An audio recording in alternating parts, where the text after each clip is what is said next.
would be integrated into the development project. Next question. Did you have a question? Next question. Yeah, I was just wondering, we've already pretty well demonstrated that the possible sites for low-income housing in Sausalito are pretty limited. So once a site's identified as being one of those available sites, what's the opportunity for developing something there other than low-income housing? If an affordable housing overlay is placed on the site, and that is one of the components that we would be looking at, that essentially would say that any project that goes on that site needs to have an affordable housing component with it. So it would limit the development of that site. But it would also allow an increase in density above the base density to compensate the developer, the property owner, for the constraint placed upon the site by having to provide housing at a lower cost. But I just want to also add that in terms of the parking on Woodward Street in Old Town, down near the Valhalla, for example, parking is already incredibly tight. Adding another whole new slew of cars, even at the 1.5 per unit, is a little bit unrealistic. I mean, I understand what we're trying to do, but I think that needs to be taken into consideration because it's already virtually impossible to park there. Michael. Yeah. I'd like to offer some feedback and suggestions. First of all, I want to thank staff. I think you've just done a terrific job, and I think these graphics on the wall are superbly done. And I'm also glad to hear that through this study and HEC's, the Housing Committee's work, we can actually meet the RETA numbers. This is actually good news. At a last public workshop, I asked that the committee and staff actually include in the next presentation a discussion about the benefits of affordable housing to our community. I think that's solely missing here. The whole presentation is kind of steered towards the state's mandate. And yet I think to have a mix of housing values and types in this town is sorely needed because housing's so expensive here. It'd be good for the community. I'd like at the next workshop that chapter be added to talk about why this is actually a good thing for the community. Yes, seven Excuse people being marked Excuse down me, here. can I speak? That's good. Thank you. I want to also second Ron Albert's comment. I think to put a spin on this as this distasteful is unnecessary. I think when we show the state image, it shouldn't be a hammer, it should be the state logo. I don't even think we should call our housing committee HEC, okay? It creates a perception that this is being forced upon us and a bad thing, and I don't think that's all true. Frankly, I think the 6 proposals that are being presented today are terrific. For example, our general plan 10 years ago said that we should have an accessory dwelling unit program, and yet still our zoning says it's illegal. That needs to change. For the first time, we're talking about honoring and recognizing liveaboards that have been part of our community for years. I think that's a good thing. But I've seen the city council, members of our city council, seem to think that we can meet our housing needs in this town only through second units and liveaboards. And that's simply not the case, because as by definition, they're very small units and it won't serve families. Sausalito already has a preponderance of singles in our community, and I think families need to be promoted because they bring stability to the community, and we can't just do that with second units or liveaboards. So we need a mix of housing types. But frankly, I'm fearful of large development projects that are going to change the character of this town, change it from being the small village we love. We don't want to be urban. And the only way we're going to meet our housing needs without big development projects and high density is to have many units spread throughout town where they can fit in and be seamless. And I'd like to make some suggestions how to do that.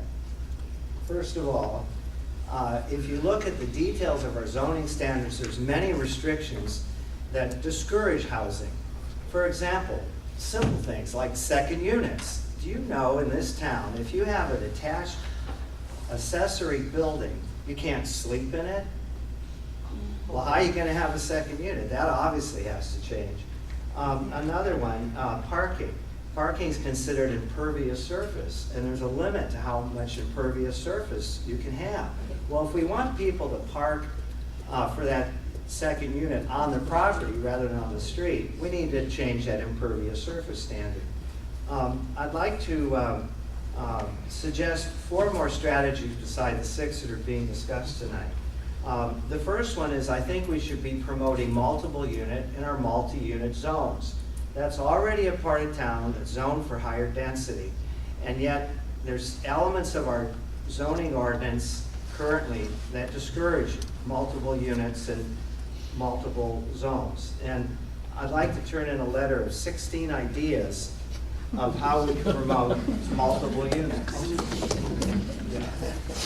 I've been an architect in this town for 30 years. I know the zoning very well, and I've gone through the book, and there's 16 ideas there. I also think another strategy would be to promote mixed use in all our commercial zones, and yes, even the Marinship. And that's not just my idea.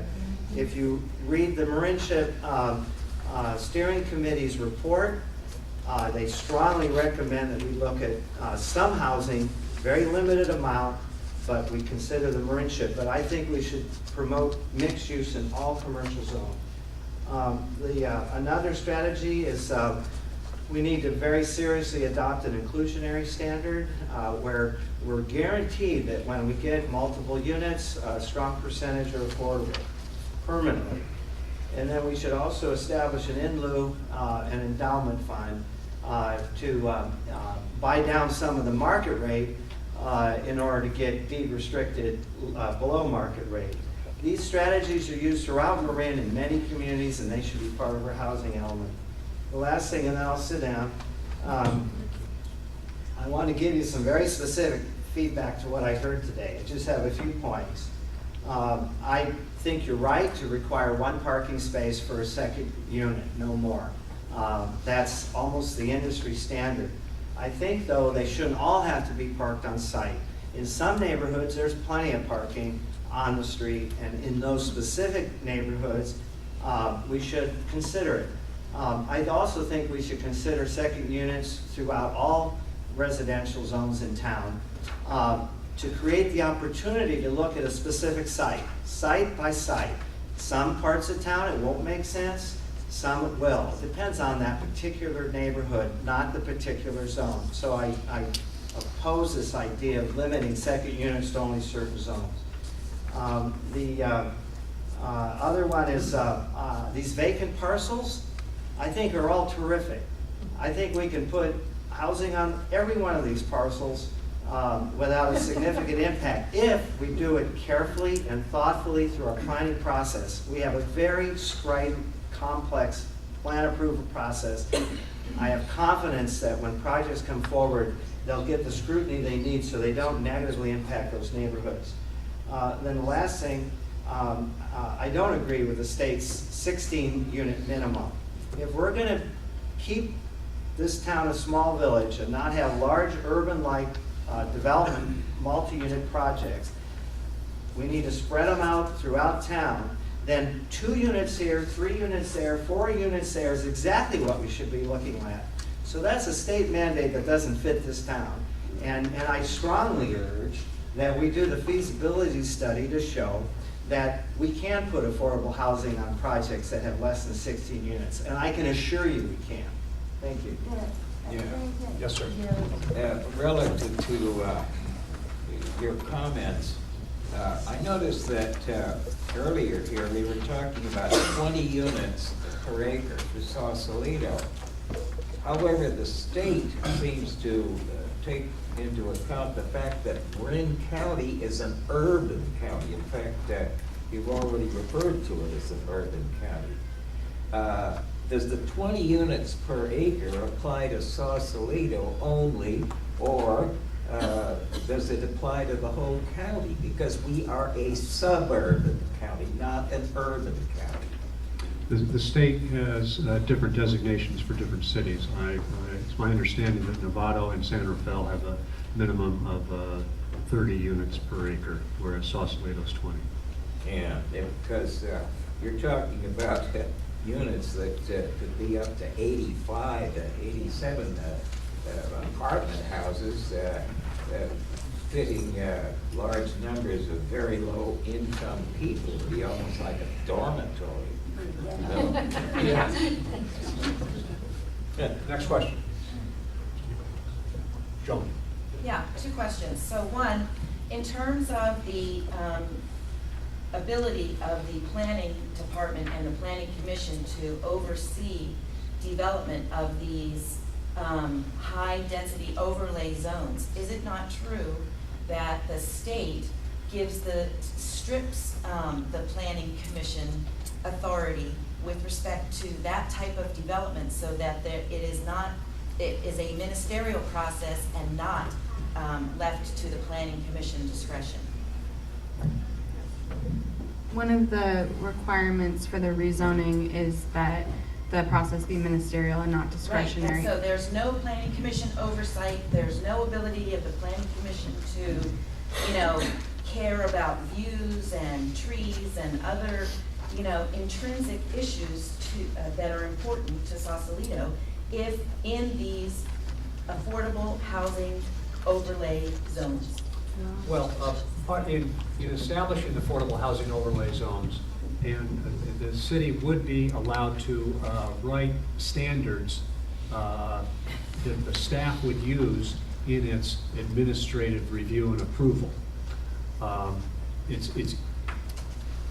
It's challenging, but possible to write design standards that, for example, on an accessory dwelling unit, it shall match the architecture of the primary unit on the project. It shall not have a height greater than X. It shall have setbacks of X from the property lines. So long as the proposal fits within that criteria, then the staff could approve it. And the criteria that the staff would use would have gone through public hearings by the Planning Commission and City Council. And so the intention is that the community, while it's challenging rather than distasteful, for the staff to be delegated the responsibility for approving these types of units, at least we know the criteria that staff will be using. Okay, second question is, with respect to these strategies, your summary slide showed utilizing all types of development, raising zoning, yeah. So it did not, but why is it not feasible for us to adopt a strategy that simply relies on ADUs and liveaboards? If you adopt the heavy strategy for just ADUs and liveaboards, that yields 314 units, which far exceeds our 189 unit requirement. And you're right, that would theoretically meet the need. But unfortunately, if that's your view, then unfortunately the state is looking for a multifaceted approach, that they want a realistic approach, and realistically second units and liveaboards don't meet all of the housing needs in the community. But That's going to be their Didn't Harnish perspective. say at our last meeting that you were successful in having a housing element adopted that relied solely on ADUs? I don't think No. solely, no, No, not solely. as part of an overall strategy. But based on my experience working with a lot of different communities, I can tell you that the state is going to be, it's very unlikely that they're going to accept a strategy that relies solely on second units and liveaboards. And there's no downside to the city attempting that strategy. I mean, all HCD can do is say no. So certainly, as a first go-round, we could say to HCD, look, we can meet our requirement solely through our existing liveaboards, our existing ADUs, and our potential future liveaboards and ADUs without the requirement of future development. You could propose that strategy. There'd be no downside to, HCD might say no, but certainly as a first swing, we could take that approach, no? You could take that approach, but they've already voiced an opinion on it that says that they're not going to. They said, Specific to Sausalito? in conversations, they've said, we'll accept your, yeah, we think liveaboards and skate units do serve some of the need, and we'll accept that as long as it's part of